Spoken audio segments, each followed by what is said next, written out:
Hi guys, update tayo ngayon dito sa ating YouTube channel. Matagal na rin ako hindi nakapag-upload at hindi po nakakapag-live ng dahil po sa dami ng trabaho. Hindi na natin magawa ang mga ito. Kaya ngayon umuwi ang aking kapatid sa Quezon Province. Nagbakasyon sila at nautusan ko namang makapag-video. So bali na pag-video naman nga, ang sabi lang niya, ate hindi naman maganda ang pagkakakuha kasi hindi naman ako maalam. So sabi ko walang problema, pang-update ko lang yan sa aking YouTube channel. So fast forward, ito nga pala yung aming palikuran. At itong nakikita nyo kubo nito ay ang kupraso ng aking tatay. Ayan, napakagalaw ng video, pasensya na kayo. Kasi ang aking taga-video ay hindi pa masyadong maalam. At itong nakikita nyo pala-pala na yan or saringsing ay ang tanim ng aking nanay. At yung bahay na yan na wala pang bintana at hindi pa tapos ipagawa sa aking kapatid na nasa Bulacan. Bali nagpatay na rin sila ng bahay sa Quezon Province kasi gusto na nilang umuwi at napakalayo daw sa pamilya. Yan, bali ito pala yung mga tanim ng aking nanay na mumulaklak na at may tanim rin kalabasa at namumunga na. Ang sabi nga ng aking nanay, mas mainam na daw yung may tanim ng mga gulayin para hindi na daw kailangang bilhin pa. Sa bagay nga naman, sa ng bilihin, dapat mag-isip ka kung ano dapat gawin para makamino sa mga gastusin. At ito naman pala yung aming harapan na napakasukal. Ang dahil pang mga tambak-tambak na sinakong buhangin kasi hindi pa po tapos ipagawa. Mahirap din pala ang konti ang member ng pamilya kasi hindi natatapos. Sa dami ng gawain, hindi matapos-tapos kasi ang aking mga magulang ay busy din naman sa bukid. Minsan nasa tubigan, syempre dapat magtanim ng palay para hindi na rin bili ng bigas. Minsan nasa niyugan para makapag-kopra. At nandito tayo ngayon sa bahay manok. Before, sabi ko nga pala sa aking nanay, bumili ng 45 days para hindi na bumili ng mga karning manok. Para kung gusto nilang magkatay, pupunta na lang sila dito sa kulungan at kukuha ng manok para katayin nila.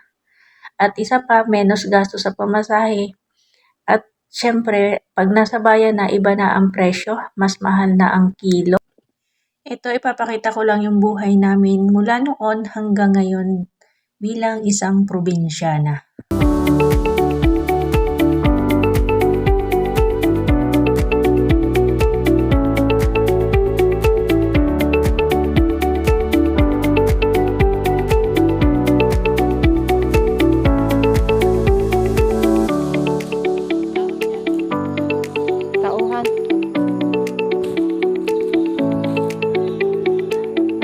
Maraming kalabasa.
Maraming salamat sa inyong mga panonood at sa inyong suporta at sa mga susunod ko pang upload. Bye!